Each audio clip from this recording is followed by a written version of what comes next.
ఒక్కసారి కేసీఆర్ని అయితే పక్కన పెట్టాల్సిందే, ఎందుకంటే ఆయన నియంత్రణతో పోకడలతో ముందుకు వెళ్తున్నాడని చెప్పి. దేవుణ్ణి దయ్యంలాగా చూపించారు, నిజం అనుకున్నారు. ఇప్పుడు దేవుడు గుడివదిలి మనతో ఉండడానికి వస్తున్నారా? మీరు నిజంగా అంత మంచి పరిపాలన అందించుంటే మిమ్మల్ని పక్కన పెట్టాల్సిన అవసరం ఈ ప్రజలకు ఎందుకు వచ్చిందంట? ఈ 50,000 ఇస్తున్నాం శాలరీ, ఇంకోటి ₹1,00,000 ఇస్తున్నాం, మనకి ఏం ఆశ వస్తుంది? 6 గ్యారెంటీలు అమలు అయితే ఆ ప్రభుత్వాన్ని ఏ భాషతో దిద్దుతున్నారు పబ్లిక్?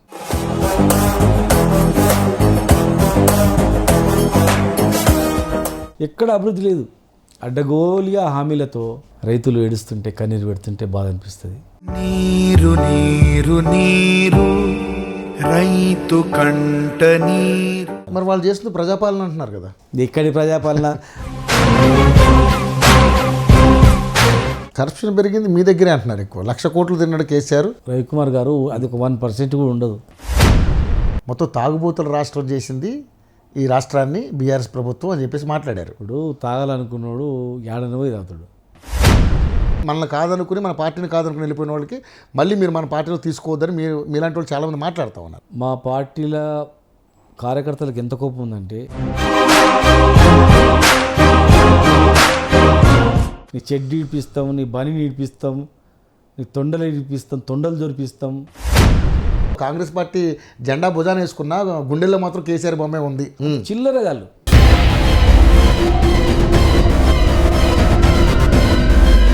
సో ముఖ్యంగా చూసుకుంటే మరి ఇప్పుడు స్థానిక సంస్థల ఎన్నికలు వస్తున్నాయి. సో ఏంటి అసలు మీరు అసలు క్యాండిడేట్నే పెట్టలేకపోయారు? ఎందుకు భయపడుతున్నారా ఏంటి? భయపడుతున్నామా లేదనేది రేపు 10 మంది డిస్క్వాలిఫికేషన్ వాళ్ళ దగ్గర ఉంది. వాళ్ళు ఎలక్షన్లు వస్తే చిత్తు అవుతామని వాళ్ళు భయపడి, నిజంగా గవర్నమెంట్కు దమ్ముంటే యాక్సెప్ట్ చేసి ఎలక్షన్ పెట్టమని.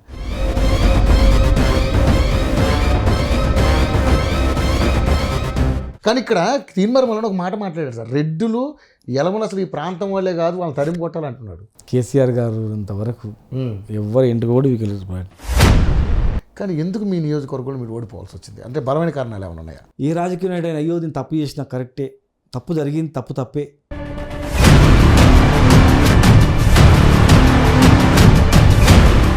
సో మొత్తానికైతే అంటే దేనికైనా రెడీగా ఉన్నారా మీరు? తెలంగాణ ప్రజల గురించి జైలుకు పోవడానికి కానీ, దెబ్బలు తినడానికి కానీ,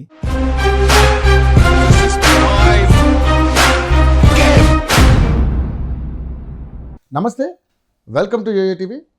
ఈరోజు మనం మాజీ minister, BRS minister, Mahabubnagar MLA, మాజీ ఎమ్మెల్యే మన శ్రీనివాస్ గౌడ్ గారి ఇంట్లో ఉన్నాం. సో శ్రీనివాస్ గౌడ్ గారు నేను ఇప్పుడు మనం ఇంటర్వ్యూ చేయబోతున్నాం. సార్, శ్రీనివాస్ గౌడ్ గారు మరి 10 సంవత్సరాలు అధికారంలో ఉండి మరి ఆ నియోజకవర్గానికి చేసినటువంటి అభివృద్ధి, ఇప్పుడు రాజకీయ పరిణామం అంటే కొత్తగా తెలంగాణలో కాంగ్రెస్ గవర్నమెంట్ ఏర్పడి దాదాపుగా 14 నెలలు కంప్లీట్ అవుతూ ఉంది. మరి 14 నెలల్లో మరి గత బీఆర్ఎస్ ప్రభుత్వం కంటే ఈ ప్రభుత్వం చేస్తున్నటువంటి అభివృద్ధి ఏంటి?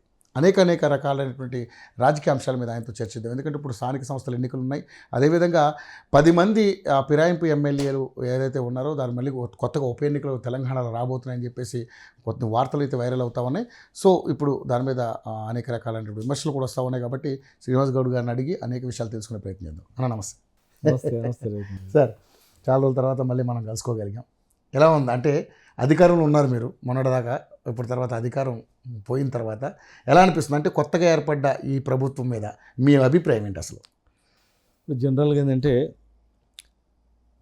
ఒక రాజకీయ నాయకుడు అంటే ఓన్లీ రాజకీయాల గురించి వచ్చిన రాజకీయ నాయకుడు అయితే ఏం చేస్తాడు, ఒక రకంగా మాట్లాడతాడు. మేము తెలంగాణ రాష్ట్ర సాధనలో ప్రముఖ పాత్ర వహించిన వాళ్ళం, రాష్ట్రాన్ని తెచ్చుకున్న వాళ్ళం.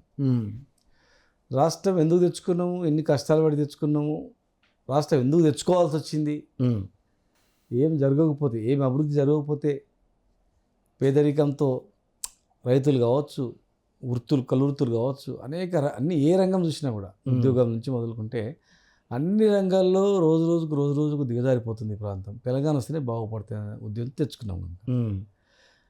ఇలా అధికారం పోయవచ్చు, అధికారము శాస్త్రం ఎవరికి ఉండదు కదా, ట్రాన్స్ఫర్ అవుతుంటుంది పవర్ అనేది. కానీ అప్పటికన్నా అభివృద్ధి బాగా అవుతుంది అనుకోండి, అరే పర్వాలేదు అనుకుంటాం.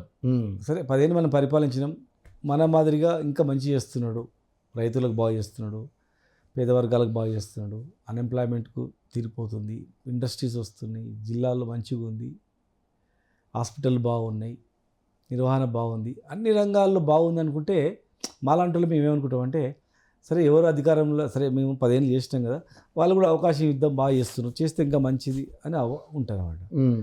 అయితే 10 ఏళ్ళది గ్రాఫ్ ఇట్లా పెరిగి ఇట్లా పడిపోతుంటే మాలాంటి వాళ్ళకు చాలా బాధ కలుగుతుంది. రైతులు ఏడుస్తుంటే కన్నీరు పెడుతుంటే బాధ అనిపిస్తుంది. పేద వర్గాల వాళ్ళు మళ్ళీ ఎక్కడో పోయి బతకనికి దూరం పోదామంటుంటే బాధ అనిపిస్తుంటుంది. చేనులు ఎండిపోయిన చేనులు కావచ్చు, కరెంట్ లేక తాగడానికి కూడా నీళ్ళు ఇబ్బంది పడుతున్నాయని, ఇంత ఇన్ఫ్రాస్ట్రక్చర్ డైరెక్ట్గా ఇంటి ముందర నల్ల పెట్టే వరకు ట్యాంక్ కట్టి ఫిల్టర్ అయిన వాటర్ ఇంటికాడికి తెచ్చే స్థాయిలో ఉన్నాక నిర్వహణ చేసుకుంటలేరు కదా అని మొన్నటి వరకు కరెంట్ ఇచ్చినాం, బ్రహ్మాండంగా ఇచ్చినాం. లైట్ ప్లగ్ చేసినట్టు టొప్పని వేస్తే లైట్ పోతుంది చూడు, ఆ టైప్లో అయిపోయింది వ్యవస్థ కరెంటు. ఇట్లా ఎంప్లాయ్మెంట్ కానీ ఎటు చూసినా ఏ రంగం చూసినా ఎవరు హ్యాపీ లేరు, ప్రతి వాళ్ళు బాధపడుతున్నారు. కనుక అరే మనం ఇంత కష్టపడి తెలంగాణ తెచ్చుకుంటే మళ్ళీ పోయి ఎవరి చేతిలో పెడితే ఎవరు పరిపాలిస్తున్నారు? ఎన్నేళ్ళు దేశాన్ని పరిపాలించిన ప్రభుత్వమే మళ్ళీ పరిపాలిస్తుంది. ఇన్ని రోజులు తెలంగాణను పరిపాలించిన ప్రభుత్వమే మళ్ళీ పరిపాలిస్తుంది. స్వాతంత్రం వచ్చినప్పటి నుంచి ఇప్పటి వరకు ఈ పార్టీలే కదా ఉన్నవి. ఆ పార్టీలే ఉండి ఆ పార్టీలో ఈ ప్రాంతాన్ని దివాళా తీయించి మళ్ళీ ఇప్పుడు ఏదో కొత్తగా రాష్ట్రమైనాక వీళ్ళనే చేస్తారనుకుంటే దేశంలో వాళ్ళు ఎక్కడ చేసే పరిస్థితి లేదు. వాళ్ళు పరిపాలించే రాష్ట్రాల్లో హిమాచల్ ప్రదేశ్ కావచ్చు, పక్కన కర్ణాటక కావచ్చు, ఇక్కడ కావచ్చు, ఎక్కడ అభివృద్ధి లేదు. అడ్డగోలుగా హామీలతో ఇష్టానుసారంగా హామీలు ఇవ్వడం, ప్రజలు వీళ్ళని ఎన్నుకోవడం, ప్రజలందరూ కూడా మళ్ళీ అయ్యో ఎంత తప్పు పని చేసినాం అనుకోవడం. మళ్ళీ సరి చేయాలంటే ఫ్యూచర్లో ఒక 5 ఏళ్ళు వెనుకపోతే మళ్ళీ సరి చేయాలంటే చాలా కష్టం. మళ్ళీ ఇప్పటికే నష్టాలు పోయినాం.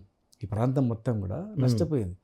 ప్రాంతము ఆంధ్ర ప్రాంతంలాగా మంచిగా డెవలప్ అయ్యింటే అవసరం లేదు, ఒక స్టేట్ ఉన్న నో ప్రాబ్లం. ఇక్కడ ప్రజల నుంచి కాదు కొట్లాట, పాలకుల పరిపాలన వల్ల, వెనుకబాటుతనం వల్ల, నిర్లక్ష్యము, తర్వాత అణచివేత, ఒక రకంగా చిన్నచూపు చూడడం, ఇవన్నీ తట్టుకోలేక ఆత్మగౌరవం, సెల్ఫ్ రెస్పెక్ట్ లేనందువల్ల కొట్లాడి వచ్చినాం.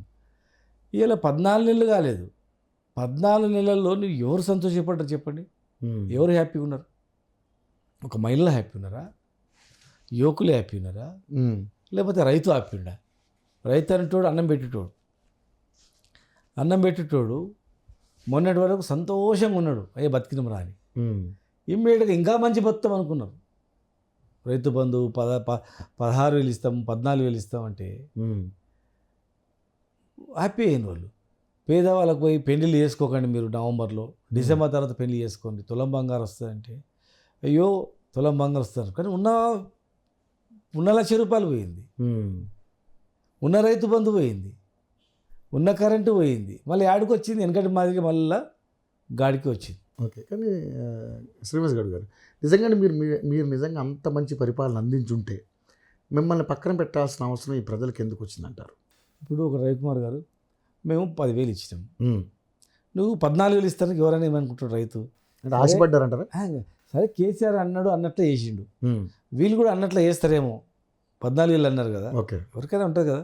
ఇప్పుడు ఇలాంటి వాళ్ళకి కూడా ఇప్పుడు ఒకరు ఎంప్లాయీ ఉంటారు, ఈ 50,000 ఇస్తున్నాం శాలరీ, ఇంకో ₹1,00,000 ఇస్తున్నాం, మనకి ఏం ఆశ వస్తుంది? సరే ₹1,00,000 ఇస్తున్నా అంటే ఇంకా భార్య పిల్లలు ఇంకా మరుగైన జీవితం ఉంటుంది, పోదాం పని చేద్దామని వస్తుంది. ఎవరే కానీ ఆశ కదా మనుషులకు, అట్లా ఆశపడ్డారు. వాళ్ళు హామీలు చూసి ఆశపడ్డారు తప్ప మేము పని చేయలేదని కాదు. మేము పని చేసినాం, మాకన్నా బాగా చేస్తామన్నప్పుడు ఎవరైనా మనిషి అంటాడు సహజంగా. 2,000 పెన్షన్ ఇచ్చినాం మేము, ₹200 పెన్షన్ 2,000 చేసినాం. ఎగ్దమ్ నువ్వు 4,000 ఇస్తాను కదా అనగానే వాళ్ళకి ఏమనిపిస్తుంది? ఇక 4,000 ఇస్తే హ్యాపీగా బతకొచ్చు అనుకున్నారు వాళ్ళు. కానీ ఉన్న 2,000 కూడా 14 నెలల్లో 2 నెలలు కట్ చేస్తారని వాళ్ళు ఊహించుకోలే. ఓకే, ఉద్యోగస్తులు మొత్తం డిఏలు ఇచ్చేస్తాము, మీకు పిఆర్సీ చేసేస్తాము, మీకు రకరకాలు చేస్తాము, 2,00,000 ఉద్యోగాలు ఇస్తాము, 2,00,000 ఉద్యోగాలు ఇస్తామని వాళ్ళు ఏమనుకున్నారు?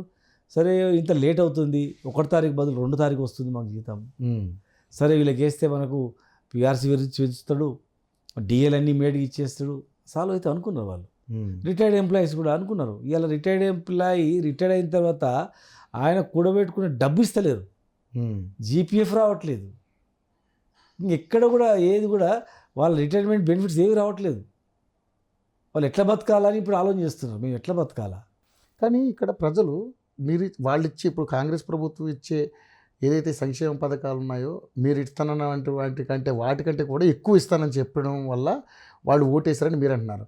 కానీ అది కాదు, కేవలం మన ఏదైతే కేసీఆర్ గారి యొక్క అహంకారపూరిత ధోరణి వల్లనే ఒకసారి పక్కన పెట్టాలనుకున్నారనేది ఇప్పుడు పెద్ద ఎత్తున జరుగుతుంది. అప్పుడు కూడా అలాగే అనగలరు, ఒక్కసారి కేసీఆర్ని అయితే పక్కన పెట్టాల్సిందే, ఎందుకంటే ఆయన నియంత్రణతో పోకడలతో ముందుకు వెళ్తున్నాడని చెప్పాను. ఎంతవరకు నిజం? ఏ వాళ్ళు సోషల్ మీడియా ద్వారా ఎట్లా తీసుకొచ్చిండు, భూతద్దంలో దయ్యంలాగా చూపించారు అన్నమాట. ఎట్లా పూర్తిగా ఇక భయంకరంగా విస్తృతంగా ప్రచారం చేసేది వాళ్ళు. ఇప్పుడు దేవుడు ఎవరు, దయ్యం ఎవరు ప్రజలకు అర్థమవుతుందంట. అర్థమైంది. దేవుడిని దయ్యంలాగా చూపించారు, నిజం అనుకున్నారు. ఇప్పుడు అయ్యో దేవుడు కదా, కేసీఆర్ ఎక్కడున్నో దా దా దా అని అంటున్నమాట. ఎవరే కానీ మనిషి అధికారంలో ఉన్నప్పుడు ప్రభుత్వం విలువ తెలియదు, మనిషి ఉన్నప్పుడు తెలియదు. తల్లిదండ్రులు ఉన్నంత వరకు తల్లిదండ్రుల విలువ తెలియదు. చాలామంది నిర్లక్ష్యం చేస్తారు. తల్లిదండ్రులు అయితే అయ్యో ఇంత తప్పని చేస్తాం అనుకుంటున్నామాట. అట్లా ఈరోజు అడగకుండా అన్నీ పెట్టాడు. మేము 200ను 2000 చేస్తామని చెప్పలే, 200 2000 చేసినాము. కానీ గతంలో 60-70 సంవత్సరాలు పరిపాలించి 50 రూపాయలు 70 రూపాయలు పెన్షన్ ఇచ్చిన వాళ్ళు, అరే వీళ్ళు 10 రూపాయలు పెంచిన వాళ్ళు 2000 4000 ఎట్లా చేస్తారా అనేది గ్రహించలేకపోయింది జనం. గ్రహించక వాళ్ళు అన్నీ ఇది ఒక్కటే కాదు, ఇక వికలాంగుల నుంచి మొదలుకుంటే, రైతుల నుంచి మొదలుకుంటే, విద్యార్థుల నుంచి మొదలుకుంటే ప్రతి ఒక్కరికి ఈ సమాజంలో ఎవడొచ్చి ఇట్లా కనిపిస్తే సర్వశిక్ష అభియాన్ వాళ్ళు ధర్నా చేస్తున్నారు. పోయిండు వరంగల్లో, వాళ్ళకి కలిసిండు. అయ్యో ఇది ఎంతసేపు అయ్యా బాబు, గవర్నమెంట్ రాని టీ తాగేంత లోపల మీకు జీవ ఇస్తా, టీ తాపే లోపల జీవ ఇచ్చి పంపుతా పోని అన్నాడు. ఇప్పటివరకు వాళ్ళు టీ తాగడానికి పిలుస్తారు వాళ్ళు. మా హోంగార్డులు 6,000-7,000 రూపాయలు ఉన్న జీతాలని మేము 30,000 వరకు తీసుకుపోయినాం. మా హోంగార్డు మేము అందరినీ పర్మనెంట్ చేసేస్తాం, నిమిషంలో పర్మనెంట్ చేస్తాం. ఇవాళ జీతాలే లేవు వాళ్ళకి, మా హోంగార్డులకు జీతాలే లేవు. ఈరోజు ఈ తారీఖు వచ్చింది. కానీ 1వ తారీఖు జీతాలు ఇస్తుందిగా గవర్నమెంట్. అడగండి, ఇలా అడగండి. నా హోంగార్డులకు ఫోన్ చేసింది, సార్ ఇంతవరకు జీతం రాలేదు, మేము ఏం తినాలా, ఎట్లా బతకాలంటున్నారు. కాంట్రాక్ట్ ఎంప్లాయీస్ ఉన్నారు, 3 నెలల జీతాలు రావట్లేదు. హాస్పిటల్ ఉన్న వాళ్ళు ఉన్నారు, జీతాలు రావట్లేదు. హాస్పిటల్ మందులు లేవు, సూది సరైనటువంటి. కానీ మీ గవర్నమెంట్లో జీతాలు లేట్ చేశారనేది అందరికీ తెలిసిన విషయమే. వీళ్ళ గవర్నమెంట్లో ఆ తప్పు చేయట్లేదు, మేము ఫస్ట్ 1వ తారీఖు వాళ్ళందరికీ జీతాలు అందిస్తామని చెప్పేసి చెప్తా ఉన్నాం. కొంతమంది ఉద్యోగులకు ఇస్తున్నారు 1వ తారీఖు నాడు, మరి అది పూర్తి స్థాయిలో జరగట్లేదని. పూర్తి స్థాయి లేదు. యూనివర్సిటీలో చూడండి, ఎంతమంది చూడండి, చాలా డిపార్ట్మెంట్లో ఏడుస్తూ ఉన్నారు పబ్లిక్ అంతా. ఓకే, ఉద్యోగస్తులందరూ కూడా వాళ్ళు జీతం వస్తే కానీ గడవలేని పరిస్థితి ఉంటుంది. డిఏలు ఇవ్వలేదు, రిటైర్మెంట్ ఉద్యోగులకు ఇవ్వలేదు. అట్లా వాళ్ళు ఎవరు అడ్డం వచ్చితే వాళ్ళ గురించి ఎప్పుడు అనుకోరాదు. ఇప్పుడు మేము ఎక్కడ దేశంలో ఎక్కడ లేదు, గొర్రెలు ఇస్తున్నాం యాదవులకు. మేము 3 లక్షలు 2 లక్షలు బ్యాంకులు ఇస్తామన్నమాట. ముదిరాజులకు మేము దాదాపు 4-5 వేల కోట్లతో మోపెడ్స్ అవన్నీ ఇప్పించినాం. ఇది ఎంతసేపు, మీరు బీసీఏ గ్రూప్లో ఉండాలి ముదిరాజులు. ఒక్క నెల రోజుల జీవో ఇచ్చేస్తా, బీసీఏ గ్రూప్లో మార్చేస్తా, మీకు ఇంకా ఎక్కువ ఫండ్స్ ఇస్తాను. యాడుంది, ఏముంది చెప్పండి, ఎక్కడుంది? అట్లా ఎవరు మహిళలకు కావచ్చు, ఎవరికి పడితే వాళ్ళకి స్కూల్ పిల్లలకు అడ్డం వచ్చారు. అరే ఆడపిల్లలు అందరికీ స్కూటీలు ఇప్పిస్తాను. యాడున్నాయి స్కూటీలు చెప్పండి? ఏదన్నా అర్థం ఉండాలి కదా. ఉన్న రైతు బంధువే, ఉన్న దళితులను బాగు చేద్దామని దళిత బంధువే, బీసీ బంధువే, గిరిజనులకు సహాయం బాయ్, గిరిజన మంత్రిత్వ శాఖ లేదు, ఒక్క గిరిజనులకు మంత్రిత్వ శాఖ లేదు. 60% జనాభా గలటువంటి బీసీలకు 2 మంత్రి పదవులు, 9 మంత్రి పదవులు ఉండాలి. ఎక్కడ రాజకీయంగా ప్రాధాన్యత లేదు, ఇచ్చిన హామీలు నెరవేర్చట్లేదు. ఒక బస్సు వేసిండ్రు, కొత్త బస్సులు వేయలే, ఉన్న బస్సులల్లో ఫ్రీ అన్నారు. అప్పటికి కూడా బస్సులలో 50% ఖాళీ తిరుగుతున్నాయి అనమాట. నువ్వు ఖాళీ తిరిగే బస్సులలో ఫ్రీ అన్నావు.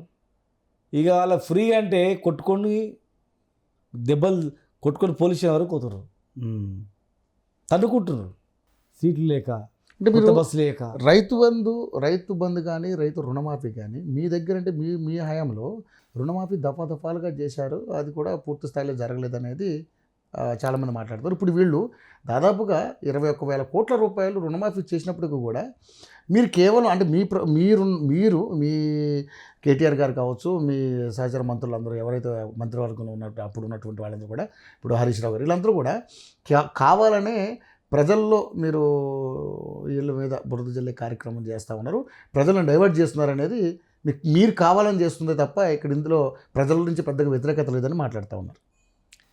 వాళ్ళు ఏ గ్రామం కన్నా సరే, వాళ్ళు ఒక గ్రామం చెప్పండి, ఆ గ్రామం కోతాం, ఆ మండలానికి కోతాం. ఓకే, ఒకవేళ పూర్తి స్థాయిలో అయ్యింది, రుణమాఫీ అని చెప్తే వాళ్ళు ఏ ఛాలెంజ్ కైనా మేము స్వీకరిస్తాం. ఇంకా రేపు లోకల్ బాడీలో మేము క్యాండిడేట్నే పెట్టాం, వాళ్ళనే పెట్టుకోమని యునానిమస్గా చేస్తాం. మేము క్యాండిడేట్లు కూడా నిల్చోం. అంటే పూర్తి స్థాయిలో అవ్వకపోవచ్చు కానీ రుణమాఫీ అయితే జరిగింది కదా, 2 లక్షలు రుణమాఫీ అయితే జరిగింది కదా. 60-70 వేల కూడా వందల వేల కొద్ది లక్షల కొద్ది వెళ్తారు. ఓకే, మీ నియోజకవర్గంలో వెళ్తారు మొత్తం ఎక్కడ దేశంలో రాష్ట్రంలో ఎక్కడైనా ఏడుకైనా పోండి, ఉట్టికి ఇట్లా పలానా ఊరని ఇట్లా పోండి అడగండి, 20-30-40% కూడా రుణమాఫీ కాలేదు. చాలా ఉన్నాయి. వాళ్ళ ఫిగరే 47,000 కోట్లు అన్నారు. తర్వాత 25,000 31,000 కోట్లకు వచ్చిన తర్వాత 37 పోయింది, 47 పోయింది, 27 పోయింది. ఇప్పుడు 18 లోపలనే ఇచ్చినామంటారు, 11-12 కోట్లు అంటారు. మరి మిగతా వాళ్ళని ఎటు వేరి చెప్పండి. రుణమాఫీ అయితే మరి ప్రభుత్వం మేము ఇచ్చే ఛాలెంజ్ స్వీకరించి ఏ గ్రామానికి అయితే రావాలి కదా, అడగాలి కదా. మేము పోతే ఆ ఊర్లో చేతులు చెప్తారు మాకు రాలేదు 34,000 రాళ్ళు కూడా ఉన్నారు. 34,000 అసలు అస్తవ్యస్తంగా చేసేసారు అంతే. వాళ్ళు ఒక పద్ధతి లేదు, ఏం లేదు. మొండికి కొంతమందికి వేసి రుణమాఫీ అంతెందుకు. సో ఇప్పుడు ప్రియాంక గాంధీ గారు ఎక్కడో ఎలక్షన్లో తెలంగాణలో ప్రతి మహిళకు 2,500 ఇచ్చేసినాము, ప్రతి మహిళకు 2,500 ఇచ్చేసినాము, ప్లస్ రైతు బంధు ఇచ్చినాము, ఎలక్షన్ ఇచ్చిన హామీలన్నీ అమలు చేసినాం. 6 గ్యారెంటీలు అన్నారు, ఉన్నాయి 6 గ్యారెంటీలు అమలు అయ్యి. 6 గ్యారెంటీలు అమలు అయితే ఆ ప్రభుత్వాన్ని ఏ భాషతో దిద్దుతున్నారు పబ్లిక్? తిట్టేవాళ్ళు ఏ పార్టీ కాదు, వాళ్ళు కామన్ పబ్లిక్. మీరు ఇట్లా మైక్ కనిపించిందంటే ఇట్లా సిగం నిండుతారు వాళ్ళు ప్రజలు, ఆ స్థాయికి వచ్చేసి. కానీ ఇప్పుడు వాళ్ళు ఇవ్వలేకపోతున్నారంటే అది కేవలం మీరు చేసిన నిర్వాహకమే అని చెప్పేసి మాట్లాడతారు. ఎందుకంటే తెలంగాణని సర్ప్లస్ బడ్జెట్లో ఉన్నటువంటి తెలంగాణని ఈరోజు అప్పులమయం చేసింది బీఆర్ఎస్ఏ అనేది వాళ్ళ వాదన. ఇప్పుడు 1,30,000 కోట్లు 40,000 కోట్లు 14 నెలలు అప్పు తెచ్చేవాళ్ళు. మేము 10 సంవత్సరాల్లో వాళ్ళే అంటారు 3-4 లక్షల కోట్లు అని. మీరు సంవత్సరం తిరగకముందే మీరు 1,00,000 కోట్లు దాటిపోయింది కదా. ప్రభుత్వం అప్పు అనేది ఖచ్చితంగా తెస్తుంది, ఏ ప్రభుత్వం అయినా. కానీ మీరు చేసిన అప్పులకే మిత్రులు గట్లా చేస్తున్నామని ఈ మాట్లాడుతున్నారు. దేశంలో భారతదేశానికి ఎంత అప్పు చేసిండ్రు చూడండి. అవును, బీజేపీ పార్టీ అధికారంలోకి వచ్చిన తర్వాత దేశానికి ఎంత అప్పు చేసి చూడండి. మాది పోల్చుకోండి. అడ్డగోలుగా అప్పు ఇయ్యరు, పరిధి లోపలనే ఉంటారు. ఇంకా కెపాసిటీ ఉన్న తీసుకోలే. అదే అమెరికా కూడా అత్యధిక అప్పు ఉంది. అప్పునంత మేము అప్పు అనుకోలేదు, పెట్టుబడిలాగా భావించాం దీన్ని ఒక ఇన్వెస్ట్మెంట్ అనుకుని తెచ్చి ఖర్చు పెట్టినాం. అడ్డగోలుకి ఇట్లా వేయలే పైసలు. వాళ్ళకి ఇన్ఫ్రాస్ట్రక్చర్, హాస్పిటల్ కట్టినాం, మెడికల్ కాలేజీలు కట్టినాం, స్కూళ్ళు కట్టినాం, బీసీ గురుకులాలు కట్టినాం, రైతులకు కరెంట్ ఇచ్చినాం, ఇండస్ట్రీస్ డెవలప్ చేసినాం, ఇన్ఫ్రాస్ట్రక్చర్ డెవలప్ చేసినాం, రోడ్స్ కనెక్టివిటీ గ్రామాల నుంచి మండలాల వరకు, జిల్లా హెడ్ క్వార్టర్ వరకు, స్టేట్ మన క్యాపిటల్ సిటీకి హైదరాబాద్ అట్లా లింకేజ్ చేసినాం, కనెక్టివిటీ చేసినాం, రేడియల్ ఇంటర్నల్ రూట్స్ కంప్లీట్ చేసినాం, వాటర్ సప్లై క్రియేట్ చేసినాం. కానీ రైతు బంధు పేరుతోటి మాత్రం గుట్టలకి, చిలకలకి, చేలకి, రాళ్ళకి, రప్పలకి ఇచ్చి దుర్వినియోగం చేసింది ఈ ప్రభుత్వం అని చెప్పేసి మాట్లాడడం. రవికుమార్ గారు అది ఒక 1% కూడా ఉండదు. మీరు చూడండి, రైతులు 2 ఎకరాలు 3 ఎకరాల రైతులు ఎక్కువ ఉంటారు. 80% 2-3 ఎకరాల సన్నకారు రైతులు ఎక్కువ ఉంటారు. అక్కడో ఇక్కడో అడపా ఏదైనా మిస్టేక్ చిన్న జరగవచ్చు, దాన్ని పెట్టుకొని చూపించి మొత్తానికి పెట్టేస్తారా? గోరుకు దెబ్బ తగిలితే కాలు కొట్టేస్తావా? అట్లుంది వ్యవహారం అంతా. సో మరి దాన్ని ఇప్పుడు మీరు అది రెక్టిఫై చేయండి. ఎక్కడన్నా అట్లా గుట్టలు తీసేయండి. నువ్వు ఇప్పటివరకు ఎవరికి రైతు బంధు సరిగా ఇస్తలేవు. ఈ రోజు వరకు కూడా 1/2 ఎకరా మనం గొడవ చేస్తే ఎకరా, మళ్ళీ గొడవ చేస్తే 2 ఎకరాలు నడుస్తుంది. ఇప్పుడు మేము ఒక టైం ఇచ్చిండు కేసీఆర్ అంటే టకా టకా టకా టకా పడిపోతుండే. మీరు టకీ టకీ టకీ పడుతుంది రాత్రి, మరి పొద్దుగా పడుతుందా చెప్పండి. మొన్న 4 పథకాలు రిలీజ్ చేశారు. అవును, ఇంకా ఈ ప్రభుత్వం అనేది మోసపూరితమైన ప్రభుత్వం. మొదటి నుంచి కూడా ప్రజలు నిజంగా కాంగ్రెస్ పార్టీ మంచిగా పరిపాలించింటే 2 స్టేట్లు అయ్యేటి కూడా కావు కదా, వెనుకబడతారమే. ఆ రోజు భారతదేశం మొత్తంలో కరువు జిల్లాలు ప్రకటిస్తే తెలంగాణ మొత్తం కరువే ప్రకటించింది. అంటే అంత ఆ స్థాయికి వెళ్ళిపోయింది. అంటే తెలంగాణ ఒక్క జిల్లా కూడా డెవలప్ అయిన పరిస్థితి లేదు, అంత అధ్వానమైనటువంటి పరిస్థితి అధికారులు వచ్చింది. కనుక వాళ్ళు మళ్ళీ ఏదో చేస్తారు అనుకున్నారు. అప్పుడు ఏపీ కాంగ్రెస్ కదా, తెలంగాణ కాంగ్రెస్ గవర్నమెంట్ చేస్తుంది అనుకున్నారు. కానీ అలా పరిస్థితి లేదు. ఏది పేదోళ్ళని భూములు లాక్కోవడం, లేదంటే ఇండ్లు కూలగొట్టుకోవడం, హైడ్రా భూతద్దంది పూర హైదరాబాద్ తీసుకొచ్చి పెట్టి మొత్తం ఇట్లా చాలా వరకు కూడా ఏమవుతుందంటే వాళ్ళకు అడ్వైజ్ అనేది కరెక్ట్గా లేదు. ప్రభుత్వం ఎట్లా నడపాలనే పరిస్థితి ఈరోజు హైడ్రా స్థాపించిందే బీఆర్ఎస్ చేసినటువంటి చెత్త వల్ల చేయాల్సి వచ్చింది. ఎందుకంటే అప్పుడు విపరీతమైనటువంటి ఇప్పుడు మంచి దందాలు చేశారు, ల్యాండ్ అన్ని ఆక్రమించుకున్నారు, అక్రమ నిర్మాణాలు చేసింది, ఆ పర్మిషన్లు ఇచ్చింది మొత్తం కూడా బీఆర్ఎస్ అని మాట్లాడుతున్నారు. ఇప్పుడు పేదవాళ్ళు ఇల్లు కొట్టడం వల్ల ఏముంది చెప్పండి. పేదవాళ్ళకి ఇల్లు, ఇప్పుడు పేదవాళ్ళు ఇట్లా రోడ్డు మీద వేసే కన్నా కొత్త ఇల్లు మేము కట్టించినవి ఉన్నాయి, లక్షల ఇల్లు ఉన్నాయి. అలా చేర్చింది ఒప్పియండి వాళ్ళని. లేదు ఏ ప్రాంతంలో వాళ్ళు అలవాటు పడి ఉంటారు అక్కడే ఉపాధి అవకాశాలు ఉంటాయి వాళ్ళకి దగ్గర. మరి మీరు ఎందుకు ఇవ్వలేకపోయారు సార్ శ్రీనివాస్ గౌడ్ గారు? అంటే మీరు అన్ని ఇల్లు కట్టించారు, మీరు ఎందుకు ఇవ్వలేకపోయారు? దానికి ఏమైనా బలమైన కారణం ఉందా? కట్టించారనే మంచి పేరు మీకుంది, కానీ ఇవ్వలేకపోయారనే చెడ్డ పేరు కూడా మీకు ఇచ్చే లోపల ఎలక్షన్ కోడ్ వచ్చేసింది. ఎలక్షన్ తర్వాత ఇద్దామనుకున్నాం, కానీ ఇట్లా ఎలక్షన్లో తారుమారుతుంది అని అనుకోరు. ఇట్లా ప్రజలు తొందరగా నమ్ముతారు అనుకోరు. ఎందుకంటే కాంగ్రెస్ పార్టీ అంటే అనుభవించారు కదా అందరూ ఎన్నో సంవత్సరాలుగా. అరే పార్టీ ఎట్లా చేస్తుంది, కర్ణాటకలో చేస్తుందా కనుక్కోలేకపోయారు, కర్ణాటకలో అవుతుంది అని. వాళ్ళ మాటలు నమ్మిండ్రు, పూర్తి స్థాయిలో నమ్మి ఏమైందంటే ఇవాళ ఈ స్థాయికి వచ్చింది. ఓకే ప్రజలు సరే, ఓకే సరే, పూర్తి స్థాయిలో నమ్మారు కాంగ్రెస్ పార్టీని అనుకుందాం. కానీ మరి పార్లమెంట్ ఎలక్షన్స్లో మీకు కనీసం సింగిల్ సీట్ కూడా రాకపోవడానికి ఏ విధంగా చూడొచ్చు? ఇప్పుడు ఎలక్షన్స్ అసెంబ్లీ కాగానే పార్లమెంట్ వచ్చింది. ఇప్పుడు పెట్టమని చెప్పండి పార్లమెంట్ ఎలక్షన్, ఏదైనా బై ఎలక్షన్ రాజీనామా చేయాలి నిరూపించుకోవడానికి. ఇప్పుడు ఎందుకు అంతెందుకు, ఇప్పుడు 10 బై ఎలక్షన్స్ రాబోతున్నాయి. స్పీకర్ గారి దగ్గర ఉంది, డిస్క్వాలిఫై చేయమని చెప్పాలని ఇమీడియట్ ఎలక్షన్ పెట్టమని. ఎలక్షన్ పెట్టి ఆ ఎలక్షన్ మీద రెఫరెండం అనుకోమనండి, లేకపోతే ఏదన్నా ఛాలెంజ్ చేయమనండి. 10 ఏళ్ళ పరిపాలనలో మార్పు మార్పు మార్పు అంటే ఏదో మార్పు అనుకున్నారు, ఓకే మార్పు వస్తుంది అనుకున్నారు. ఇమ్మీడియట్గా పార్లమెంట్ ఎలక్షన్ కూడా వచ్చినాయి. వచ్చినప్పుడు అప్పుడు ఏం చూసినప్పుడు మొత్తం నేషనల్ మొత్తం కూడా కాంగ్రెస్ బీజేపీ చూసింది. ప్రధానమంత్రి రాహుల్ గాంధీయా మోడీ, ఇద్దరిట్లో ఎవరని చూసిండ్రు. ఇద్దరిట్లో ఎవరు చూసి మోడీ గారిని చూజ్ చేసుకోవడం జరిగింది. మేము ఆ ప్రధానమంత్రి స్థాయికి వరకు లేదు, జాతీయ పార్టీ అయినా మేము గెలిచింటే వేరే ఉండే.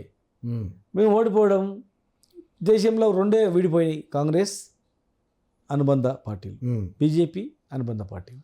ఆ 2 కూటమి బీజేపీ కూటమి, ఇండియా కూటమి, బీజేపీ వైపు ఒక చూపింది. ఆ రోజు పార్టీలకు అతీతంగా ఇప్పుడు మా పార్టీకి వేసిన వాళ్ళు కూడా ఎంపీ వచ్చేవరకే మన సార్ ఏం ప్రధానమంత్రి కాదు కదా, ఇద్దరిట్లో ఎవరైతారు అని అట్లా పోయారు. మా క్యాడర్ కూడా కొంతమంది చేసిండ్రు.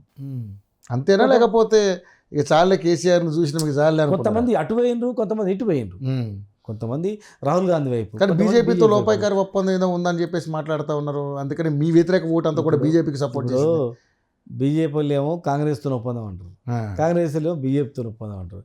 ఏ పొలిటికల్ పార్టీ అయినా బతకాలని కోరుకుంటుంది, కానీ ఏ పొలిటికల్ పార్టీ అయినా స్వతంత్రంగా నిలబడాలని కోరుకుంటుంది, కానీ ఇంకో పార్టీతో కలిసి చేస్తుందా చెప్పండి? కామన్ సెన్స్ కొద్దిగానే ఉండాలి కదా.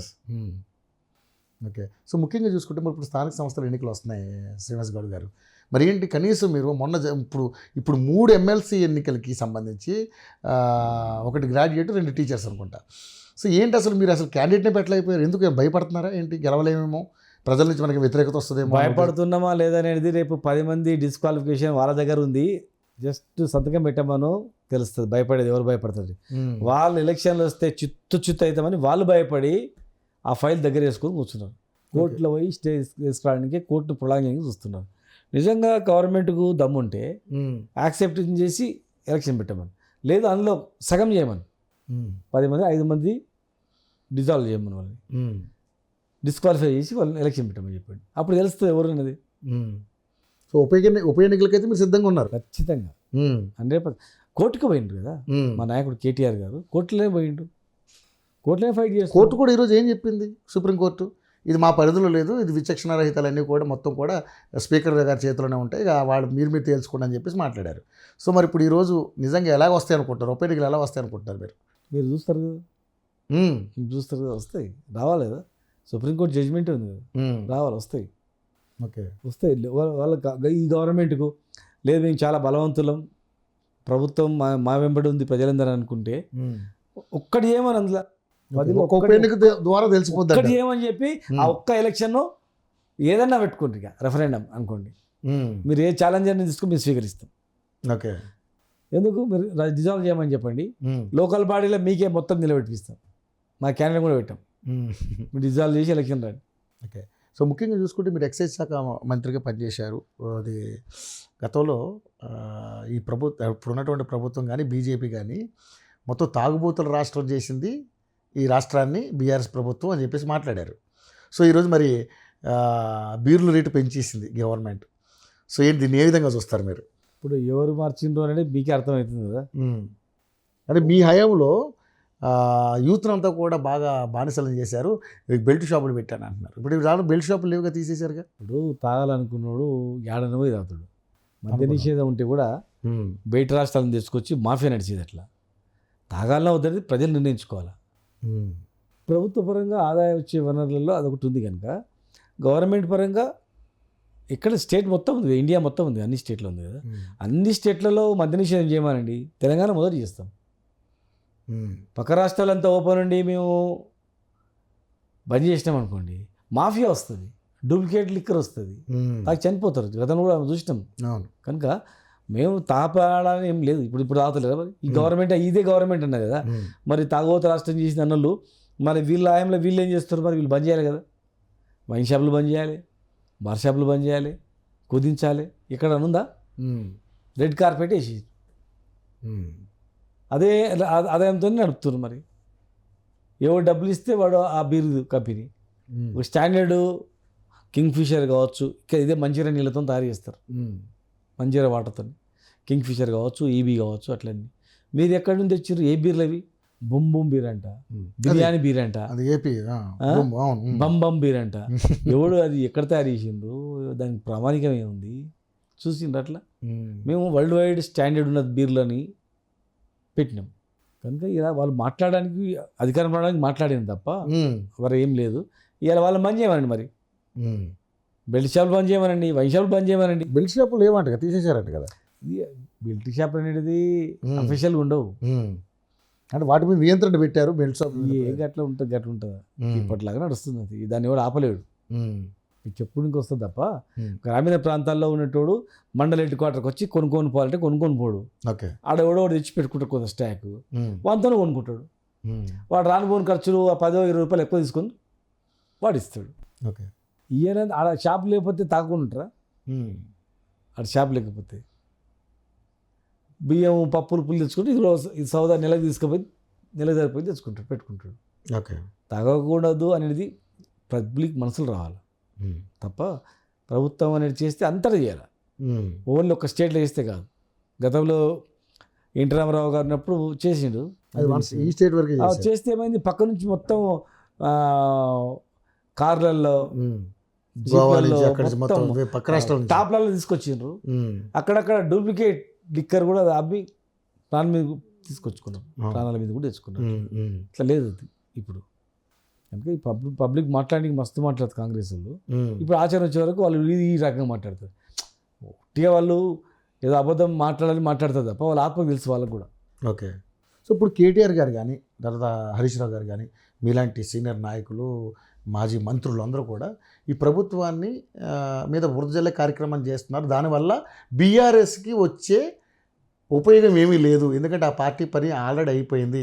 గతంలో కాంగ్రెస్ పార్టీని ఇప్పుడు క్రెయిన్లు పెట్టి లేపాలన్నారు, ఇప్పుడు బీఆర్ఎస్ పార్టీని క్రెయిన్లు పెట్టి లేపినా లేవదు అనేది మాట్లాడుతున్నారు. నెక్స్ట్ బీజేపీ అధికారం రావాలని చూస్తుంది. 10 ఏళ్ళు అధికారంలో మేము ఉంటామని రేవంత్ రెడ్డి గారు గంటాబాదంగా చెప్తా ఉన్నారు. సో ఏంటి సార్ మీ పరిస్థితి? కేసీఆర్ గారు ఇంతవరకు ఎవరు ఇంటికి కూడా వీకెళ్ళదు పార్టీని, గుర్తుపెట్టుకో. ఆయన మీద ప్రజలకు విశ్వాసం ఉంది. ఒకసారి ఓడగొట్టినంత మాత్రం ఏదో అయిపోయింది అనుకోకండి. ఏదో మాయ, వీళ్ళు చెప్పడంలో మాయలో మార్పు అనగానే ఏదో మార్పు అనుకోండి. ఇంత దరిద్రంగా ఉంటుంది మార్పు అనుకోలేవాళ్ళు. ఈ మార్పుని ఉంచుకుంటే చూడండి, మళ్ళీ 10 ఏళ్ళ వరకు కాంగ్రెస్ ఓటేయాలంటే భయపడతారు. ఆ స్థాయి వస్తుంది. ఓటు వేయాలంటే భయం అబ్బవద్దు అన్నట్లు. అడగను రియల్ ఎస్టేట్ వాళ్ళు ఆత్మహత్యలు చేసుకుంటున్నారు. అవును, రియల్ ఎస్టేట్ రైతులు ఆత్మహత్యలు చేసుకుంటున్నారు. ఎవరు హ్యాపీ ఉన్నారు చెప్పండి? ఒక వర్గం చెప్పండి. అదే 420 హామీలు 5-10 మంది తప్ప ఎవడు హ్యాపీ లేడు ఈ రాష్ట్రంలో. ఎందుకు తెచ్చుకున్నాం రా అని కొన్ని ప్రాంతాలకు వెళ్తే ఇంకా 3 ఏళ్ళ సార్, ఇంకా 4 ఏళ్ళ సార్, ఏమైనా చూడండి సార్, ఆలోచన చేయండి సార్ అంటారు. అంటే పబ్లిక్లో అంత తిరుగుబాటుతనం వస్తుంది. అంతలే భరించలేము, అన్ని సంవత్సరాలు మేము భరించలేమనే స్థాయికి వచ్చి. అంటే మీరు ప్రజలు కలిసినప్పుడు వస్తున్నటువంటి వ్యతిరేకత ఇది. అలా మళ్ళీ అధికారం వస్తాం బిడ్డ అంటే ఎప్పుడు సార్ అంటే మళ్ళీ ఎలక్షన్లో అయినాక అంతవరకు ఎట్లా ఆగుతాం సార్, 2 రోజులు ఆగాలనా సార్ అంటున్నారు వాళ్ళు. మహిళలను అడగండి, ఉచిత బస్సు ఇచ్చారు కదా, ఆ బస్సులో మీరు లైవ్ పెట్టి పోండి, వాళ్ళతో మాట్లాడియండి, మార్కెట్లో పోయి మాట్లాడియండి, కూరగాయల అంగడిలో పోయి మాట్లాడియండి, సుల్తాన్ బజార్ కోటి చివరస్తు నిలబడి అడగండి. రాత్రికి కూడా అభద్రతతో బతుకుతున్నారు. ఏమైపోతుందో అని అట్లా. సో ఇప్పుడు మీ పార్టీ నుంచి 10 మంది ఎమ్మెల్యేలు వెళ్ళిపోయారు. సరే ఇప్పుడు పక్క పార్టీలో ఉన్నారు. సరే మీరు అనేది దాన్ని రిజైన్ చేసి కంపల్సరీ మీరు ఉప ఎన్నిక రావాలి, గెలవాలి, మీ సత్తా ఏంటో నిరూపించుకోండి, మేమైతే రెడీగా ఉన్నాం అని అంటున్నారు. కానీ మరి వచ్చిన వాళ్ళందరూ కూడా, వెళ్ళిన వాళ్ళందరూ కూడా ఇప్పుడు మళ్ళీ మీ పార్టీలోకి రావాలనుకుంటున్నారు. మళ్ళీ వాళ్ళు ఆహ్వానించే అవకాశం ఉందంటారా? ఎందుకంటే మీరు అంటున్నారు, మీరు కేసీఆర్ గారికి మీలాంటి వాళ్ళే చెప్తున్నారు, మనల్ని కాదనుకుని, మన పార్టీని కాదనుకుని వెళ్ళిపోయిన వాళ్ళకి మళ్ళీ మీరు మన పార్టీలో తీసుకోవద్దని మీలాంటి వాళ్ళు చాలామంది మాట్లాడుతూ ఉన్నారు. మా పార్టీల కార్యకర్తలకు ఎంత కోపం ఉందంటే వాళ్ళు వస్తే కొట్టే పరిస్థితులు ఉందంతా. ఎగవాడి కొట్టే పరిస్థితి ఉంది. కష్టాల్లో పార్టీకి ద్రోహం చేసుకుని పోయినోడు, స్వార్థం గురించి పోయినోడు, మాకు వ్యాపారాలు ఉన్నాయన్నా ఏదో సాకు చెప్పి, మా బిజినెస్లు ఉన్నాయి, మా బెదిరిస్తున్నారు. రాజకీయాల్లో బెదిరిస్తే కూడా బెదరపడద్దు. కష్టాలు వచ్చినప్పుడు అనుభవించాలా, అప్పుడే కదా నాయకుడు అయ్యేటోడు. నువ్వు భయపడించాలని ఉట్టి సాగులతోనే పోయినరు. అడగైతే చూసిరా ఏం లేదని. వాళ్ళు వచ్చినా మా పబ్లిక్ ఊరుకోరు, మా కార్యకర్తలు ఊరుకోరు, కొడతారు. దానం నాగేంద్ర లాంటి వాళ్ళు, అదేవిధంగా గూడి మహిపాల్ రెడ్డి లాంటి వాళ్ళు ఇప్పటికి ఇంకా వాళ్ళ ఆఫీస్లో కేసీఆర్ గారి ఫోటో తీయడానికి ఇష్టపడట్లేదు. అదేవిధంగా మన కేటీఆర్ గారి విషయంలో ఆయన ఇంటికి వెళ్ళి క్షమాపణ కూడా చెప్పారు అని చెప్పారు దానం నాగేంద్ర గారు. సో ఆ పార్టీలు ఉంటూ కూడా ఇంకా మీ పార్టీతో ఇంకా రావాలి, మీ దగ్గరికి మీకు చేరువవ్వాలని ప్రయత్నం చేస్తున్నారు. సో అటువంటి వాళ్ళ పరిస్థితి ఏ విధంగా ఉండబోతుంది? ఒకటి రవికుమార్ గారు, ఫోటోలు పెట్టినంత మాత్రాన తప్పట్టించుకోవద్దు. కేసీఆర్ అని ఒక ఉద్యమ నాయకుడు, తెలంగాణ తెచ్చిన వ్యక్తి అయినా, ఓకే, ఏ పార్టీ ఉన్నా తరతరాలు పెట్టుకుంటుంది ఆయన పేరు ఫోటో, ఖచ్చితంగా కూడా. ఫోటో పెట్టుకున్నంత మాత్రాన తప్పంటే ఎట్లా? చాలామంది ఇప్పటి కూడా వైఎస్ రాజశేఖర రెడ్డి గారిని మెచ్చుకుంటారు, రాజశేఖర రెడ్డి గారు అట్లా చేసింది. ఎన్టీ రామారావు కూడా మెచ్చుకుంటారు, ఎన్టీ రామారావు కూడా బ్రహ్మాండంగా ₹2 అన్నం పెట్టిండ్రు అని అంటారు. చాలా సందర్భాల్లో మెచ్చుకున్నంత మాత్రాన,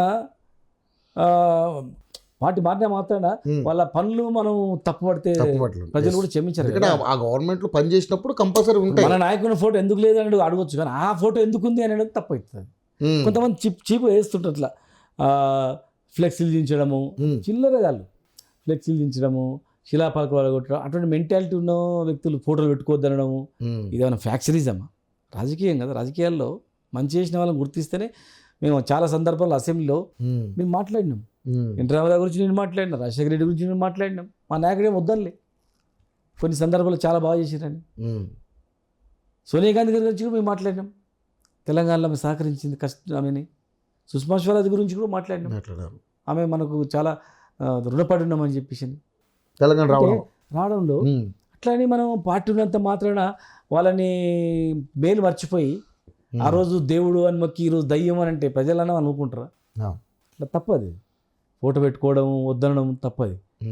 మీరు ఫోటో తీసినంత మాత్రాన గుండెలో ఫోటో గుండెల్లో ఉన్న తీసేయలేవు కదా, హృదయంలో తీసేయలేవు కదా. ఇంకా కేసీఆర్ గారు గుండెలు ఉన్నారంటారు తెలంగాణ ప్రజల గుండెల్లో. ఖచ్చితంగా ఉన్నారు, 100%. మరి ఎందుకు కేసీఆర్ గారు ఎందుకు రెస్పాండ్ అవ్వట్లేదు? మన వరదలు జరిగి రాలేకపోయారు బయటికి. అదేవిధంగా రాష్ట్రంలో ఇలాంటి పరిస్థితులు ఉన్నాయని చెప్పి ఆయన బయటకు వచ్చి ప్రజలు కలిసే ప్రయత్నం ఎందుకు చేయలేదు? కేవలం ఫామ్ హౌస్కి ఎందుకు పరిమితం అయిపోయారు? ఇప్పుడు మేమందరం ఉన్నాం కదా, ఓకే, వాళ్ళ వారసులమే కదా మేమందరం కూడా. కేటీఆర్ గారు కానీ యశ్వరావు గారు మేమందరం తిరుగుతున్నాం కదా, చేస్తున్నాం కదా. ఆయన దిశ నిర్దేశంతో ప్రకారమే మేము నడుస్తున్నాం కదా మేమందరం కూడా. ఇవాళ ప్రభుత్వం చెప్తే వినే పరిస్థితి లేదు, మండిగా మాట్లాడుతూ ఉంది. అంత పెద్ద వయసున్న ఆయన కూడా పట్టుకొని అమర్యాదగా మాట్లాడితే నీ చెడ్డి ఇడిపిస్తాం, నీ బనిని ఇడిపిస్తాం, నీ తొండలు ఇడిపిస్తాం, తొండలు దొరిపిస్తాం. ఆ రకంగా అంత పెద్ద మనిషిని పట్టుకొని మాట్లాడినప్పుడు లాంగ్వేజ్ తండ్రి వయసులో ఉన్న వ్యక్తిని ఎట్లుంటుంది? గతంలో కేసీఆర్ గారు కూడా మాట్లాడారని మాట్లాడుతున్నారు. కేసీఆర్ గారు మాట్లాడింది వేరు, ఈ నాయకులు వీళ్ళందరూ మాట్లాడితే వేరు.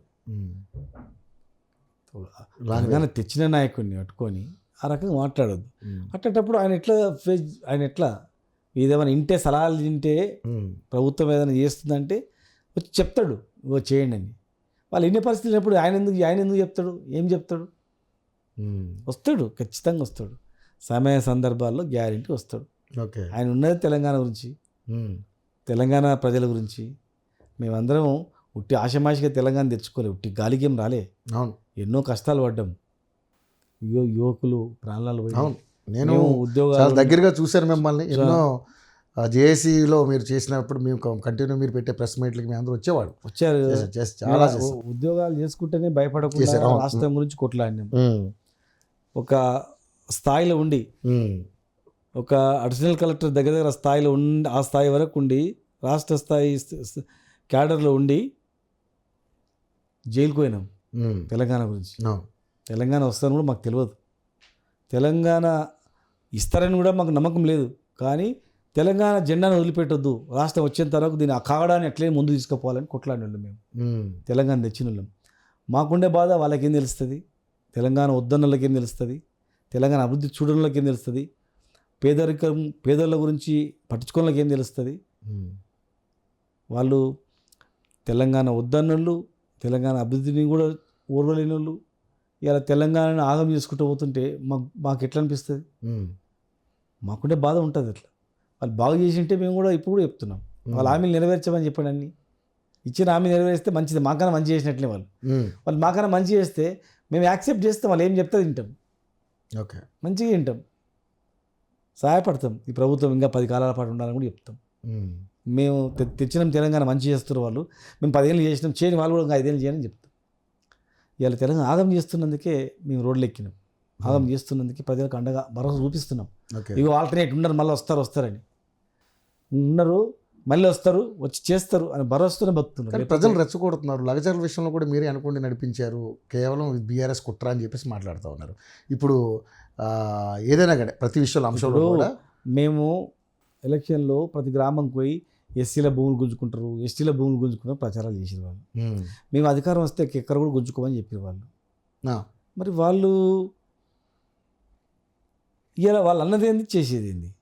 ఇప్పుడు ఒకవేళ నిజంగానే చెప్తున్నా, లగచర్ల ఇష్యూ చెప్తున్నా, వాళ్ళు ఆ ప్రజలు ఒప్పియాలా, ఆ ప్రాంత ప్రజలను ఒప్పించాలా, ఎక్కువ డబ్బులు ఇవ్వాలి, లేదంటే ఆల్టర్నేట్ ల్యాండ్ ఇప్పించాలి, వాళ్ళకు ఉద్యోగ అవకాశాలు కలుస్తాను భరోసా ఇవ్వాలి. ఇచ్చి చేస్తే వాళ్ళకి ఏం కావాలో అది పెట్టాలా. నువ్వు పప్పనం తింటావు కానీ మటన్ చికెన్ పెడతా అంటావు, ఏం లాభం? నీకేది అవసరమో నువ్వేం తింటావు పెట్టాలా. వాళ్ళకి ఏది అవసరం ఉంది, ఏం ఇండస్ట్రీ కావాలని అడుగుతున్నారు వాళ్ళు భూములు పోయినా సరే ఏ ఇండస్ట్రీ కావాలని కోరుకుంటున్నారు, డబ్బులు ఎంత కోరుకుంటున్నారు. వాళ్ళతో మాట్లాడి చర్చించి తీరుంటే. కానీ వాళ్ళు ఒప్పించే ప్రయత్నం చేస్తుంటేనే మీరే రాజకీయం చేసి ఇక్కడ ప్రజలు ఉసుగొలిపారని చెప్పేసి మీ గుండాలని ఎవరు ఉసుగొలిపి చేసిన కుట్ర కింద వాళ్ళు అభివర్ణిస్తా ఉన్నారు. ఏ కాన్స్టిట్యున్సీలు అన్నా కానీ గుర్తుపెట్టుకోండి, ఉసిగొలిపితే వేరే వాళ్ళు వచ్చి ఉసిగొలిపితే కారు, అక్కడ కొంత లోపం జరిగింది. వాళ్ళకు ఎవరు సలహాలు ఇచ్చిండ్రో మరి ఏందో సరైనటువంటి ప్రాసెస్ చేయలే, వాళ్ళకు ఒప్పించలేదు. అంటే వాళ్ళతో సంప్రదింపులు సరిగ్గా లేవంటారు. మంచి తాండాల వైజ్గా మీకు 20 లక్షలు వస్తుంది, మేము 40 ఇస్తాం, ఉద్యోగం కూడా ఇస్తాం ఇక్కడ, లేదు ఇంకో దగ్గర పక్కన ల్యాండ్ కొని ఇస్తాం, గవర్నమెంట్ ల్యాండ్ ఇస్తాం. వాళ్ళు ఒప్పించి చేస్తే బాగుండేది. వాళ్ళని పూర్తి ఎగవాడి మీద పడి కొట్టే వరకే రెచ్చిపోయారు వాళ్ళు. సో కలెక్టర్ కొట్టే స్థాయికి వెళ్ళిపోయారంటారు. ఇంకా కలెక్టర్ ఏమో కొట్టలేదని చెప్తున్నాడు బహిరంగంగా, వాళ్ళేమో కొట్టిందని చెప్తున్నారు. అంటే ఒక స్మూత్ డీల్ చేయలేదు అలా. ప్రభుత్వము స్మూత్గా డీల్ చేయలేదు. మేము ఏమనుకుంటే ముఖ్యమంత్రిని కూడా బంధనం చేద్దామనే కార్యక్రమాలు కూడా వింటారు కొంతమంది. ముఖ్యమంత్రి కాన్స్టిట్యున్సీలో ఎట్లా డీల్ చేయాలి? అవును, ముఖ్యమంత్రి గారి కాన్స్టిట్యున్సీలో ఏ రకంగా స్మూత్గా డీల్ చేయాలి? పోతే పోనని చెప్పి ఇంకా ఎక్కువ డబ్బులు కూడా ఇవ్వాలి. మేము నా నియోజకవర్గంలో 400 ఎకరాల మున్సిపాలిటీలో అక్వైర్ చేసినాం, చిన్న గొడవ లేదు, అందరికి డబ్బులు ఇప్పించినాం. ఇంకా కొంతమంది అన్నదమ్ముల పంచాయతీ వల్ల కొంతమందికి రాలేదు. అంటే అర్హులకి ఇప్పించారా, మీకు అనుకూలంగా ఉన్న వాళ్ళకి? అందరికి ఇచ్చినాం. ఎలిజిబిలిటీ ఉన్న అందరికి ఇచ్చినాం. కానీ అనుకూలంగా ఉన్న వాళ్ళకి ఎక్కువ వచ్చినాయి అనేది చాలా. మీ ప్రభుత్వం ఈక్వల్ ఎకరాకు 12.5 లక్షలు అంటే అందరికి ఒకటే అదే బేస్లో ఇప్పించినాం. పార్టీలకు అతీతంగా. No party. మేము మా ఆయంలో పెన్షన్లు ఇచ్చిన పార్టీ లేదు, సీఎం రిలీఫ్ ఫండ్ ఇచ్చినా పార్టీలు చూడలేదు, కళ్యాణ లక్ష్మి ఇచ్చినా పార్టీలు చూడలేదు, ఏది చూడలేదు. పారదర్శకంగానే మేము చేసినాం 100%. అట్లా ఒప్పించి చేస్తే అంత అడగబడి చేయాల్సిన అవసరం లేదు. కొద్దిగా టైం తీసుకొని చేసేది ఉంది, టైం తీసుకొని జాగ్రత్తగా చేసేది ఉంది. ఫార్మా వద్దన్నారు, సరే ఇంకో ఏం ఇండస్ట్రీ చేస్తున్నావు, ఇది పెడదాం, ఫార్మా ఇంకో దగ్గర పెడదాం, చూసుకోవాలి కదా. అడవులుగా ప్రజలతో చేస్తే ప్రజలు తిరుగుబాటు వచ్చిన తర్వాత మళ్ళీ మీరు వెనుకకు తీసుకోలేరు, ప్రజలు వెనుకకు పోలేరు. సెన్సిటివ్ ఇష్యూస్ వచ్చినప్పుడు సెన్సిటివ్గా అధికారులు కానీ ఆ ప్రాంత నాయకులు కానీ వ్యవహరించాలి. ఆ రకంగా వివరించినందుకు ఏమైందంటే అది రివర్స్ అయింది తప్ప ఎవరో పోయి చెప్తే అయినది కాదు. జనరల్గా ప్రతిపక్ష పార్టీ అయిన తర్వాత వాళ్ళు జైలు పడ్డప్పుడు పోతారు, ఓకే, జైల్లో ఇడిపిస్తారు, తినలేదంటే తిండి పెడతారు. ప్రతిపక్ష పార్టీ పాత్ర అనేది కదా. ఆ అవకాశం రాకుండా మీరు చేసుకోవాలి. అవకాశం రాకుండా చేసుకుంటే మీకే మంచిది. కానీ అలాంటి సిచ్యువేషన్ క్రియేట్ చేస్తుంది బీఆర్ఎస్ పార్టీ అని మాట్లాడుతున్నారు కదా. మీరు ఇంకొక దగ్గర కూడా జరుగుతుంది, నర్సాపూర్లో. అవును, ఏది మన దంపాడు. తర్వాత ఇంకొక దగ్గర కూడా జరుగుతుంది, అక్కడ మంతనిలో చెప్తున్నా. ఇంకా చాలా కాన్స్టిట్యూన్సీలలో కొన్ని దగ్గర ఏం జరుగుతలేవు, వాళ్ళు ఒప్పించుకుంటున్నారు. ఇష్యూ పబ్లిక్లో వ్యతిరేకంగా మనం పోవద్దు. సో డంప్యాడ్ పర్మిషన్ ఇచ్చిందే మీరంట కదా. అప్పుడు రామ్కి వాళ్ళతో ఒప్పందం కుదుర్చుకుందే మీరు, మేము దాన్ని కంటిన్యూ చేస్తున్నాం అని చెప్పేసి మాట్లాడుతూ ఉన్నారు. ఈరోజు అక్కడ ప్రజలందరూ కూడా రోడ్డు టెంట్లో వేసుకుని నిరాహార దీక్ష చేసే పరిస్థితికి వచ్చింది. అక్కడి నుంచే వచ్చే మన కూరగాయలన్నీ కూడా ఈరోజు ఆ ఏరియా అంతా సర్వనాశనం అయిపోతుంది, పొల్యూట్ అయిపోతుంది అని చెప్పేసి ఘోరంగా వాళ్ళ ఆర్తనాదాలు పెడుతున్నారు. ఇప్పుడు మా హయాంలో అయినా ఆచరణకు పోయే వరకు అడ్డుకుంటారు. మేము కూడా చాలా సో సందర్భాలు మరి మీ పార్టీ తరపున ఎవరు నీళ్ళు వాళ్ళకి మేము కూడా చాలా సందర్భాల్లో ప్రజలు లొల్లిపెట్టినప్పుడు వెనుక వచ్చిన సందర్భాలు చాలా ఉన్నాయి. ఓకే, వెనక్కి తగ్గి సర్దుకున్నటువంటి సందర్భాలు చాలా ఉన్నాయి. ప్రభుత్వం పట్టుబట్టి ఉండొద్దు, ముందుకు పోవాలి. జనం తిరగబడ్డప్పుడు వద్దన్నప్పుడు ప్రజల మనోభావాలు దెబ్బతినకుండా విరమించుకోవాలి. దాని బేషేజాలకు పోదు. అరే మనం అట్లెట్లా వెనుకపోయినాం, మనం ఫెయిల్ అయినాం అన్నట్టు అనుకోవద్దు. అట్లా ప్రజలు వేస్తేనే కదా మన అధికారంలోకి వచ్చింది. 10 కాలం ఈరోజు అదే క్వశ్చన్ అడుగుతున్నారు వాళ్ళు. మేము ఓట్లు వేస్తే మీరు గెలిచి మా ఏరియాలో డంప్యాడ్ తీసుకొచ్చి మా ప్రాణాలు తీస్తారు. డంప్యాడ్ అనే కాదు, ప్రతి విషయం అన్ని అంశాల్లో ఇప్పుడు ఇక్కడ లగచర్ల విషయం కావచ్చు, లగచర్ల ఇష్యూ కావచ్చు, ఇక్కడ భూములు మూసి పరివారిక ప్రాంతం కావచ్చు, ఏ ప్రాంతంలో కావచ్చు. ఇప్పుడు అందరికీ ఈక్వల్గా ఉంటేనేమో ఏం కాదు. మంత్రులకు ఒక రకంగా, ఎమ్మెల్యేలకు ఒక రకంగా, ప్రతిపక్ష పార్టీకి ఒక రకంగా అంటే ఎవరు ఊరుకోరు. ఓకే, మంత్రులు పెద్ద పెద్ద ఎకరాల కొద్ది బంగ్లాలు కట్టుకోవచ్చు, గుడిసె వేసుకోవద్దు అంటే పబ్లిక్ గ్రహిస్తారు కదా. ఓకే, అందరు రూల్ ఉండేది ఉంటే అందరికి ఈక్వల్గా ఉండాలి, పారదర్శకంగా ఉండాలి. ఇవాళ ఇటువంటి పనులు చేసినాక మళ్ళీ కక్ష సాధింపైన ఉండొద్దు. ఓకే, కొంతవరకు చేసింది అయిపోయింది, దాని మీద దృష్టి పెట్టద్దు. గవర్నమెంట్ పరిపాలన మీద దృష్టి పెట్టాలి, పట్టు సాధించిన దృష్టి పెట్టాలి. ప్రజలకు ఏం చేస్తే మన దగ్గర అయితే దృష్టి పెట్టాలి. మరి వాళ్ళు చేస్తుంది ప్రజాపాలన అంటున్నారు కదా. ఇక్కడి ప్రజాపాలన అవన్నీ వీకేసిండ్రు, ప్రజాభవన్ పేరు మార్చిండ్రు. మరి ఇలా ఎవరైనా ఉన్నారా? దిక్కు దివాన్ ఉందా? పోతే ఎన్ని ధర్నాలు అవుతున్నాయి, దరఖాస్తులు తీసుకుంటారు, ఎన్ని దరఖాస్తులు పరిష్కారం చేసి ఉందా? ఎక్కడైనా మాట్లాడడానికి మస్తు వస్తుంది చెప్పడానికి. రోజు ఉంటారు అన్నారు మంత్రులు, ఉన్నారా? ఏ మంత్రి ఉన్నాడు? చూడిపోండి ఎక్కడుంది. వీళ్ళు కక్షలు, ప్రతీకారాలు, దాడులు, అబద్ధ మాటలు, బోకస్ మాటలు దీంతో నడపాలనుకుంటారు. కొంత వరకు పనికి వస్తుంది, కొంత లెవెల్ ఎప్పటికి పని చేయదు. దాటిపోయింది అది. ఓకే, పరిధి దాటిపోయి పూర్తి తిరగబడే పరిస్థితికి వచ్చింది. గ్రామాలు తిరగబడే పరిస్థితికి వచ్చింది. వీళ్ళు పోతే గ్రామాలు తరలి వచ్చే పరిస్థితికి వచ్చింది. కానీ ఇందాక మీరు 6 గ్యారెంటీలు అవ్వట్లేదు అన్నారు కదా శ్రీనివాస్ గౌడ్ గారు. మరి కరెంటు 200 యూనిట్లు ఇస్తున్నారు, అదేవిధంగా గ్యాస్ సబ్సిడీ ఇస్తున్నారు. ముఖ్యంగా చూసుకుంటే బస్సు ఫ్రీ 3 అయితే నడుస్తూ ఉన్నాయి. సో మిగతావంటే కొంచెం జరిగి ఉండొచ్చు. రేషన్ కార్డులు మీ హయాంలో రేషన్ కార్డులు ఇవ్వలేకపోయారు. మేము ఇచ్చినాం, చెప్పుకోలేకపోయినాం, ఇచ్చినాం రేషన్ కార్డు 100% ఇచ్చినాం.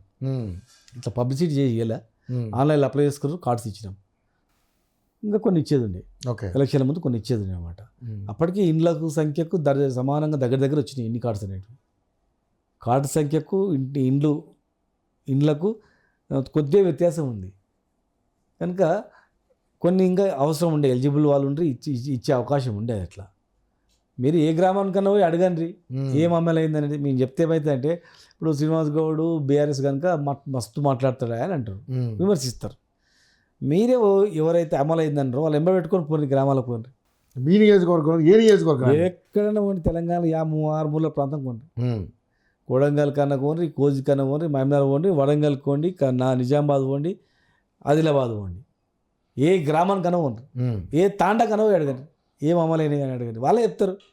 ఇప్పుడు మేము చెప్పిన దానికన్నా ప్రజలు చాలా ఈ సోషల్ మీడియా ఇవన్నీ వచ్చిన తర్వాత, ఈ టీవీ ఛానళ్ళు తర్వాత ఈ ఫోన్లు వచ్చిన తర్వాత చాలా ప్రజలు చైతన్యం వచ్చింది. అందరు మీరు ఎక్కడైనా పోయి అడగండి, చెప్తారు వాళ్ళు ఏమి అమలైనటువంటి. ఏం లేదు, వాళ్ళ వంత అమలు పైన దృష్టి లేదు. కాంట్రాక్టర్లు బిల్లు రాక దండలాడుతున్నారు, సర్పంచులు బిల్లు లాగా దండలాడుతున్నారు, నీ ఉద్యోగులు జీతాలు బెనిఫిట్స్ రాక రిటైర్డ్ అయిన ఉద్యోగులు దండలాడుతున్నారు, కాంట్రాక్ట్ ఉద్యోగులు జీతాలు లేవు, హాస్పిటల్ సరైన మందులు లేవు, పట్టించుకునే నాతులు లేడు, అస్తవ్యస్తంగా అయింది పరిపాలన. ఏదైనా పని కావాలని పోతే అయ్యే పరిస్థితి లేదు, ఓ బిల్లు కావాలంటే అయ్యే పరిస్థితి లేదు.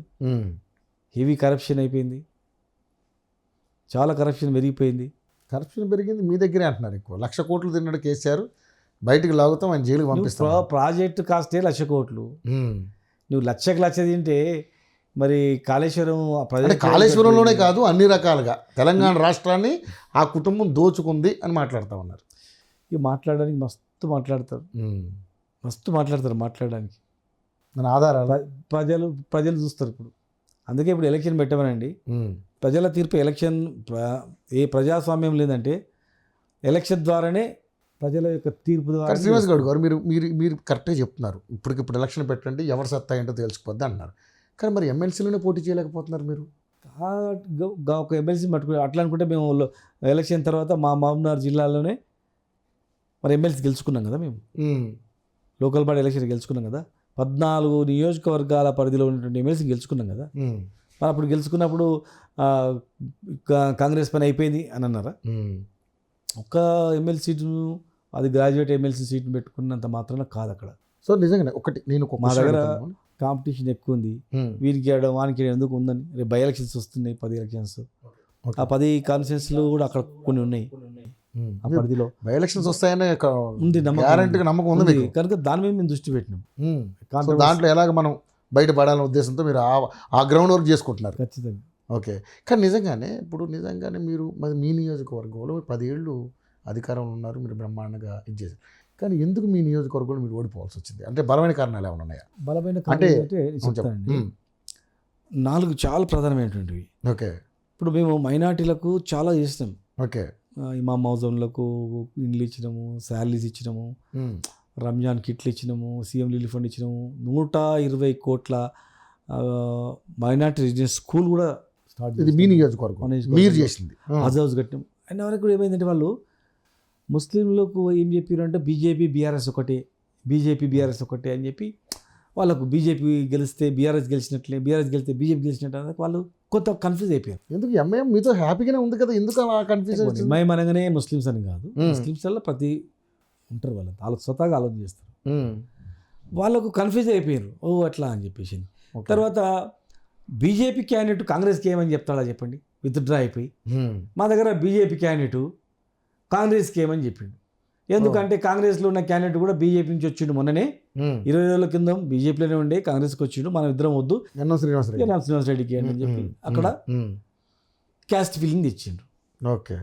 తర్వాత ఎంప్లాయీస్ ఎక్కువ ఉంటారు జిల్లా హెడ్ క్వార్టర్ కనుక మనకు పీఆర్సీ ఇవ్వలేదు, మనం అంతా ఈసారి ఇట్లా చేయొద్దని ఒక నిర్ణయం తీసుకున్నాం. ఓకే. తర్వాత ఎస్టీలు ఉన్నారు, మాకు 17,000 ఓట్లు ఉంటాయి, వాళ్ళు మనకు దళిత బంధులు ఇవ్వలేదు, మనకు దళిత బంధు మాత్రం గిరిజన బంధు ఇవ్వలేదని వాళ్ళకి అట్లా. ఓకే. ఈ 4 రకాల ఫ్యాక్టర్స్ అనేవి చాలా బలంగా పనిచేసినాయి. అయినా ఈ 4 రకాల ఫ్యాక్టర్స్ సంబంధించిన ఓట్లు 80,000 ఓట్లు ఉంటాయి. వన్ వే ఒక 70,000-80,000 ఓట్లు పోయినా కూడా నాకు ఒక 7,500 ఓట్లు వస్తే గెలిచేవాడిని. 7,800 ఓట్లు వస్తే గెలిచేవాడిని అనమాట.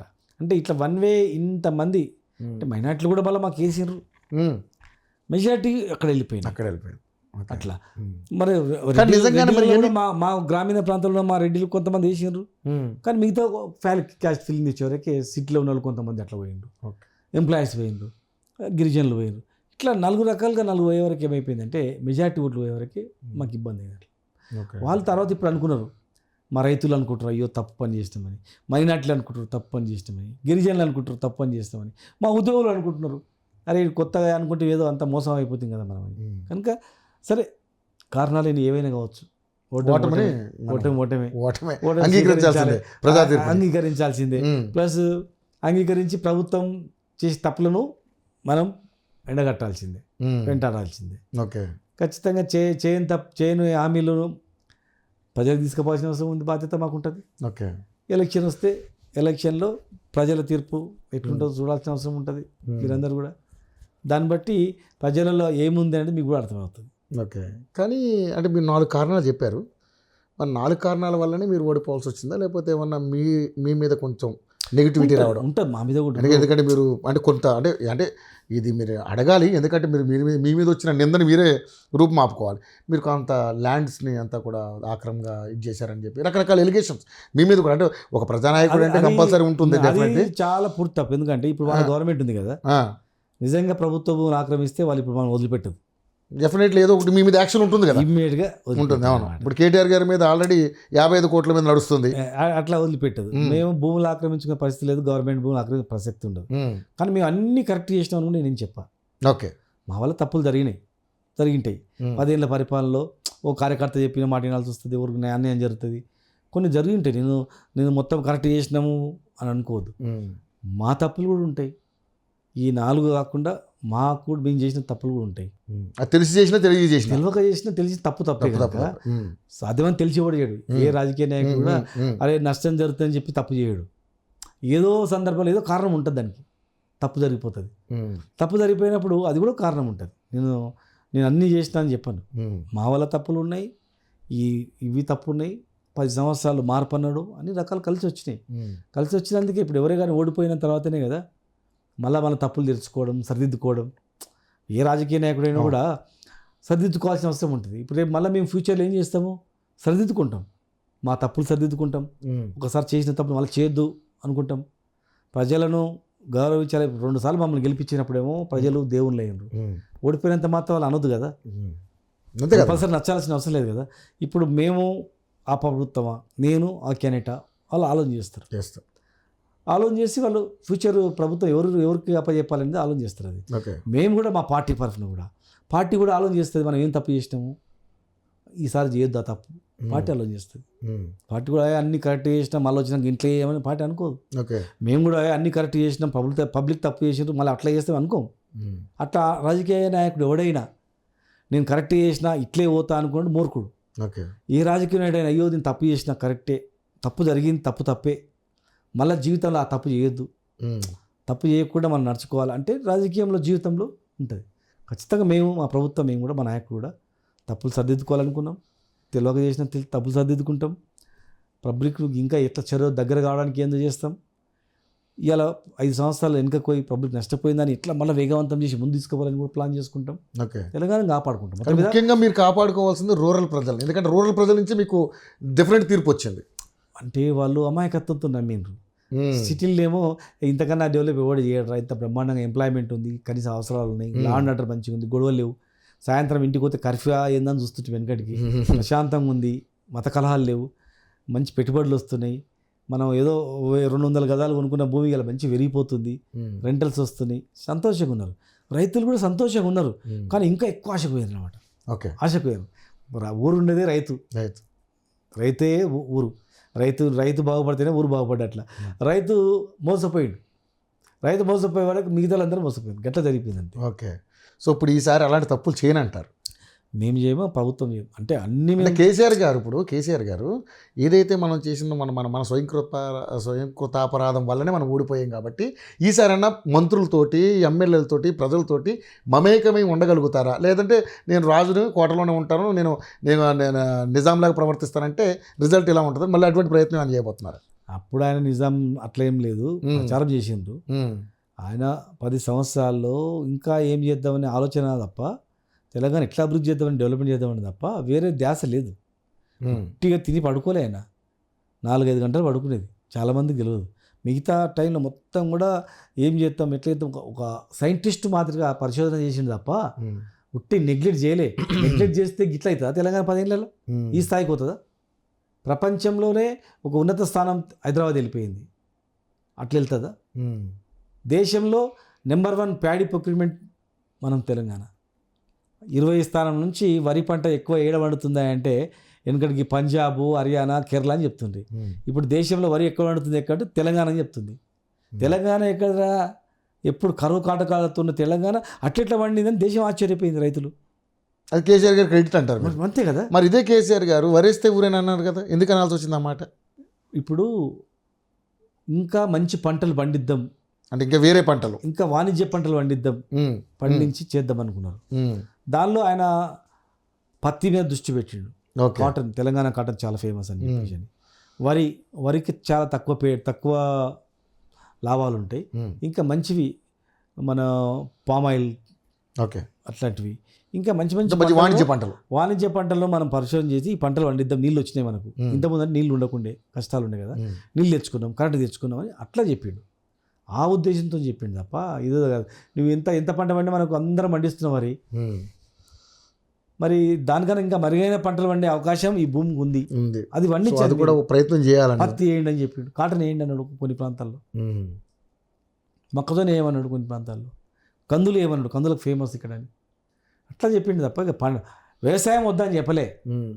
వరేస్తే ఉరి అన్నాడు. పంటలు మ్మ్. పంటలలో మీరు మార్చండి అని చెప్పిండు. ఓకే. సో మరి ఇప్పుడు వస్తున్నటువంటి ఏదైతే ఈ కార్ రిజిస్ట్రేషన్ కావచ్చు, ఫోన్ ట్యాపింగ్ విషయం కావచ్చు, కేసీఆర్ గారు దోచుకున్నటువంటి 1,00,000 కోట్ల విషయం కావచ్చు, ఇవన్నిటి మీద కూడా కేటీఆర్ కంపల్సరీ జైలుకి పోతారు అంటున్నారు. ఇగో 1,00,000 కోట్లు అనేది అబద్ధం, బూటకం, తప్పది, ఉత్తి ప్రచారాలు. కానీ ఈ రేజింగ్ అనేది ఒక స్టేట్ ఇమేజ్ని పెంచినటువంటిది. అది ఎక్కడంటే అక్కడ కార్ రేజింగ్ పెడదామంటే రారు. ఓకే. పిలువమని చెప్పి వస్తారా ఇప్పుడు ఎవడన్నా? ఎవడు రాడు. అది స్టేట్ ఎకానమీని పెంచుతుంది. ఒక ఈ రేజింగ్ వచ్చింది, ఒక 50 కోట్లు ఖర్చు బ్రాండ్ పెట్టాలంటే ఇమేజ్ 700 1000 అప్పటికే 700 కోట్లు తెలంగాణకు బెనిఫిట్ అయిందని చెప్పారు. మనం పెట్టిన 50 కోట్ల ఒక బ్రాండ్. ఇప్పుడు మొన్న క్రికెట్ ఆడింది అమ్మాయి, మన భద్రాచలం అమ్మాయి, భద్రాచలం ఏదో త్రిష. ఆమెకు నగదు పారితోషికం ₹1,00,00,000 ఎంత ఇచ్చిండ్రు. అవన్నీ వేస్ట్ అంటే ఎట్లయితుంది? అట్లా అంటే వేస్ట్. మీ ప్రభుత్వం ఉన్నప్పుడు కూడా ఎవరు సానియా మిర్జాకి ఇచ్చారు కదా కోటి. సానియా మిర్జాకి ఇచ్చినాము, తర్వాత పివి సింధుకి ఇచ్చినాము. అది వేస్ట్ అంటే ఎట్లయితుంది? దాన్ని వేస్ట్ అనొద్దు. అట్లనే ఈ స్పోర్ట్స్ ఈవెంట్లో మన హైదరాబాద్ బ్రాండ్ ఎక్కడైతుంది రేజింగ్ హైదరాబాద్ అంటే ప్రపంచ దేశాలు చూస్తాయి అది ఇట్లయితుందని. దాన్ని ఏదో ప్రొసీజర్ ల్యాబ్స్ ఏదైనా ఉంటే ఆఫీసర్లను తప్పు చేయాలి, లేదనుకుంటే అది పెద్ద దాన్ని ఆఫీసర్లు కూడా మీరు చెప్పినట్టు చేశారనేది. చేసిన ఏమైనా డబ్బులు తిన్న అవినీతి అయిందా? ఇచ్చిన డబ్బులు వాళ్ళ అకౌంట్లోనే ఉన్నాయి. అక్కడ నువ్వు కావాలి రికవర్ చేయి 50 కోట్లు ఆ సంస్థ నుంచి. నువ్వు రికవర్ చేయకుండా నువ్వు తప్పు చేసినావు జైలు పెడతా అంటే దాన్ని ఏమైనా తప్పు ఉంటుందా? అసలు ఈవెంట్లు మళ్ళీ 2 ఈవెంట్లు అయినాయి, మిగతా 2 ఈవెంట్లు మీరు క్యాన్సిల్ చేశారు. ఎంత నష్టం జరుగుతుంది ఆ సంస్థలకు? ఆల్రెడీ అడ్వర్టైజ్మెంట్ అయ్యి ఉండొచ్చు. ఎంత కష్టం అవుతుంది వాళ్ళకు, ఆ సంస్థలకు? హైదరాబాద్ బ్రాండ్ ఇమేజ్ ఏమైంది? రేపు ఎవడైనా ఇంటర్నేషనల్ ఈవెంట్ చేయమంటే అరే తెలంగాణ మనం చేసిపోతే కేసులు పెడతారు, అసలు అవుతుందాకా తెలియదు అని భయపడరా? రాజకీయంగా వేరే రకంగా ఎదుర్కోవాలి తప్ప ఇటువంటి చిన్న చిన్న విషయాలలో ఎదుర్కోవడం కూడా తప్పు. అది తప్పు, పెద్ద తప్పది. ఓకే. సో మొత్తానికైతే అంటే దేనికైనా రెడీగా ఉన్నారా మీరు? అంటే జైలుకి పంపుతాడు ఫోన్ ట్యాపింగ్ విషయంలో తెలంగాణ ప్రజల గురించి జైలుకు పోవడానికి కానీ, దెబ్బలు తినడానికి కానీ, వాళ్ళని కాపాడుకోవడానికి అన్నిటికీ సిద్ధం. ఓకే. వాళ్ళు కచ్చా వదిలిపెట్టుకొని డెవలప్మెంట్ మీద దృష్టి పెడితే వాళ్ళకు కూడా కొంత పేరు వస్తుంది. అది వదిలిపెట్టి ఏదో జైల్లో కేసీఆర్ను కేటీఆర్ను జైల్లో పెట్టినంత మాత్రాన మనకు మంచి పేరు వస్తుందంటే ఇంకా కసి పెరుగుతుంది ప్రజలలో. ఫైనల్గా మీ నియోజకవర్గంలో 10 మంది ఎమ్మెల్యేలు రహస్య మీటింగ్కి అంటే ఏమనుకుంటున్నారు? అంటే మీరు దాని వెనకుండి టీఆర్ఎస్ నడిపించింది, బీఆర్ఎస్ నడిపించింది అనేది చాలామంది మాట్లాడుతూ ఉన్నారు. అందులో నిజాన్ని అంతా చిచి ఆ 10 మంది ఎమ్మెల్యేలు కడుపు మండి పెట్టుకున్నారు. కడుపు మండి వాళ్ళ సొంత పనులకు పోతే కూడా డబ్బులు అడిగితే, వాళ్ళ సొంత నియోజకవర్గాల్లో కూడా ఆధిపత్యం చెలాయిస్తే, ఇక వాళ్ళ ఎమ్మెల్యేలు గెలిచి సంవత్సరం అయిపోయింది. ప్రభుత్వ విధానాల వల్ల వాళ్ళకు చాలా ఇబ్బందులు వస్తున్నాయి. ఇక మీరు కనీసం అక్కడ ఇక్కడ పనులకు కూడా మేము చేయకుండా మీరు అడ్డు వస్తే, మీరే కమిషన్లు అడిగితే మేము ఏం చేయాలి? డబ్బులు అడిగితే మేము ఏం చేయాలి? మా పనులకు కూడా మేము డబ్బులు అడిగితే, మేము తీసుకుపోయిన పనులకు డబ్బులు అడిగితే మేము ఏం చేయాలి? మేము ఈక్వల్. మీరు మంత్రి అయినంత మాత్రాన కాంగ్రెస్ పార్టీది, మేము సీనియర్ కాంగ్రెస్ పార్టీలో ఉన్న వాళ్ళం. మీరు నిన్నమన్న వచ్చిన వాళ్ళు, నిన్నమన్న ఈ పార్టీలోకి వచ్చి మమ్మల్ని మీరు పార్టీని ఎట్లా ఖతం చేస్తున్నారు, మళ్ళీ 10 ఏళ్ళు ఎవరు ఓటు వేయకుండా చేస్తుర్రు, మళ్ళీ కనీసం ఈ 5 ఏళ్ళ మేము మమ్మల్ని బతకకుండా, ఈ 4 ఏళ్ళు బతకకుండా మీరు చేస్తే ఎట్లా అని చెప్పి తిరుగుబాటు. ఒట్టిగా మాట్లాడితే ఒకసారి వింటారు, 3 సార్లు వింటారు. ఎవరు ఊరుకోరు? అందులో కాంగ్రెస్ పార్టీ ఊరుకోరు. ఇంకా ఎక్కువ ఫ్రీడమ్ ఉంటుంది, చల్ అని కొట్లాడతారు. పుట్టుకతో ఉన్న వాళ్ళు ఉంటారు, కాంగ్రెస్ పార్టీలో ఉన్న వాళ్ళు ఉంటారు. వాళ్ళు మా పార్టీ మీరు వచ్చి ఇట్లా చేసిపోతే మా పార్టీకి ఏమైపోతుంది కొట్లాటలు ఉండరు. ఇవాళ మీరు ఉంటారు కరెక్టే. 3-4 ఏళ్ళ తర్వాత మళ్ళీ 10-20 ఏళ్ళు భయపడతారు పిల్లలు. ఇప్పుడున్న ఓటకు వేసినాడు కూడా ఇప్పుడున్న యూత్లు చూస్తే, అరే మనం యువకుడు ఉన్నప్పుడు ఇట్లా అయింది, ఇచ్చిన హామీలు నెరవేర్చకుండా తెలంగాణ మొత్తం వెనుకపోయింది, ₹1,00,000 గజం ఉన్నది 50,000 కూడా కొనుటోడు లేకుండా అయిపోయాడు. ₹1,00,00,000 ఎకరం ఉన్నది 20 లక్షలు కూడా కొనకుండా అయిపోయాడు. మొత్తం దివాలా తీసిపోయింది తెలంగాణ మొత్తం కూడా. ఇట్లా పోయి ఒక ఉద్యోగం తీసేస్తే ఇంకో ఉద్యోగం బతుకుతునేవాడు. ఇప్పుడు ఎంప్లాయ్మెంట్ ప్రైవేట్లో కూడా తగ్గిపోయింది. ఫ్యూచర్ కనబడతలేదురా, వీళ్ళకేస్తే ఇట్లే ఉంటుంది, కొట్టుకొని తన్నుకొని వస్తారా అనేది వస్తుంది అని కొట్లాడుతున్నారు వాళ్ళు. కాంగ్రెస్లో ఉన్న సీనియర్లు కూడా మదనపడుతున్నారు, ఓకే, కాంగ్రెస్లో ఉన్న వాళ్ళు కూడా. అందుకే వాళ్ళు ఇప్పుడు ఎక్స్పెన్షన్ చేయలేకపోతున్నారు. బీసీ 42% ఇస్తామని మాట ఇచ్చిండ్రు, మరి అది మాట తప్పుతుర్రు మాకు అనిపిస్తుంది. అత్యధిక వర్గాలు బీసీలు. మీరు బీసీల విధంగా మీ మీ మీ స్టాండ్ ఎలా ఉండబోదు? అంటే బీసీల విషయంలో మీ పార్టీ స్టాండ్ ఏంటి? అంటే 42% రిజర్వేషన్ మీరు కావాలని కోరుకుంటారు? ఖచ్చితంగా 42% ఇగో చూడండి, ఇప్పుడు ప్రజలందరూ కూడా తెలివిమంతులైంది. ఓకే, వెనకటికి ఏదో ఏదో ఊరికి పేపర్ వేయకుండా ఉంటే వీడు సరిపోతుందిరా, పేపర్ చదివితే జ్ఞానం వస్తుంది, స్కూల్లో బడి కూడా ఉండొద్దురా, చదువుకుంటే వాడు తిరగబడతాడు అనే కాలాలు ఉండే. ఇప్పుడు అట్లా లేదు. ఇప్పుడు ప్రతి ఒక్కడు చదువుకున్నారు, ఫోన్లు వచ్చినాయి. అరే మనం ఓట్లు వేస్తున్నాం, మనం ఓట్లు వేసి వీళ్ళని గెలిపించినాక మనం మళ్ళీ అడక తింటున్నాం. ఈ స్కీమ్ పెట్టు, గా స్కీమ్ పెట్టు. మనం ఎందుకు పరిపాలించుకోవద్దు?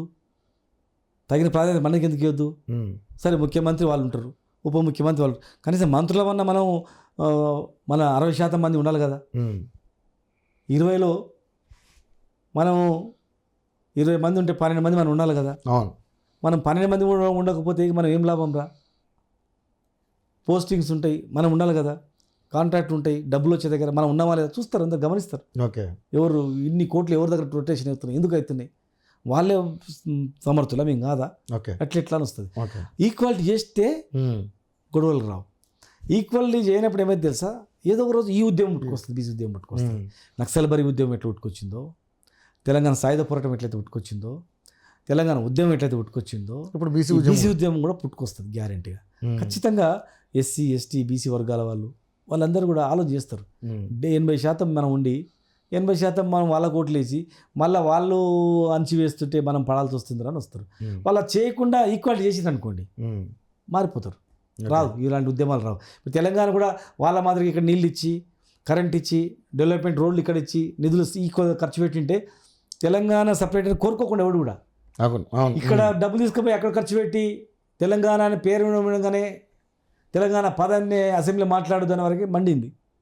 ఇవాళ కూడా బీసీలు మీరు ఇస్తామన్నారు రిజర్వేషన్, ఇవ్వకుండా, రిజర్వేషన్ పాటించకుండా, ప్లస్ ఇదే ఐక్యమత్యంతో బడుగు బలహీన వర్గాలను అనుగుతామని చూస్తే వీళ్ళు కూడా ఐక్యమత్యంతో ఏం చేస్తారంటే రివర్స్ అవుతారు. ఇప్పుడు సొంత పార్టీలోనే తిరుమల వలన రివర్స్ అవుతున్నాడు బీసీల విషయంలో.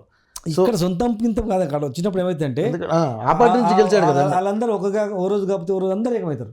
ఓకే, కనుక ఈక్వాలిటీ అని చూడాలా మనుషులను. ఇప్పుడు పుట్టుకతోనే ఎవడు ఈ కులం పుట్టుకొని ఎవడు అనుకోలేదు, పుట్టాడు వాడు వస్తాడు, బయటకు వచ్చిన తర్వాత పెరుగుతున్న తర్వాత తెలుస్తుంది వానికి ఏం తెలుసు. వాడు పుట్టిన పాపానికి పెరిగిన పాపానికి వాడు శిక్ష అనుభవించాలంటే తెలివి ఉన్నాడు అనుభవించాడు, తెలివి లేకుండా చదువురానోడు ఏం చేస్తాడు, పోన్లే అని పడతాడు. కానీ తెలివి వచ్చినోడు చల్ ఏమో బతికిన రోజులు మంచిగా బతుకుదాం రా ఇదేంద్రా తిరుగుబాటు చేస్తాడు, వాడు ఖచ్చితంగా తిరగబడతాడు. కనుక తిరగబడకుండా ఉండాలంటే మీరు హామీలు నెరవేర్చండి, రిజర్వేషన్ ఇవ్వండి, గౌరవించండి. మంత్రి పదవులు ఇప్పుడు ఖాళీలు ఉన్నాయి, మొత్తం బీసీలకు ఇవ్వండి. ఇద్దరు ఉన్నారు, మిగతా 6 ఇచ్చేయండి, 8 అవుతుంది. లేదు ఒక మైనార్టీకి ఇవ్వండి, ఒక ఎస్టీకి ఇవ్వండి, ఇంకో సామాజిక ఇవ్వండి. ముఖ్యమంత్రిగా ఉన్నప్పుడు మిగతా పదవులు బీదోలు ఇచ్చిననుకోండి, బ్యాలెన్సింగ్ ఉంటుంది. సో మీ దాంట్లో అలా బ్యాలెన్స్ చేశారా? ఇప్పుడు కొంతవరకు అయింది, మా దగ్గర మొత్తం అయిందని చెప్పలేను. కొంతవరకు ఎమ్మెల్యేలు ఎక్కువ ఉండ్రి, మంత్రులు ఎక్కువ ఉండ్రి. ఈసారి ఇంకా కొంచెం ఎక్కువ అవుతుంది. ఫస్ట్ ఇయర్కు సెకండ్ టర్మ్కు థర్డ్ టర్మ్కి ఇంకా పెరుగుతుంది.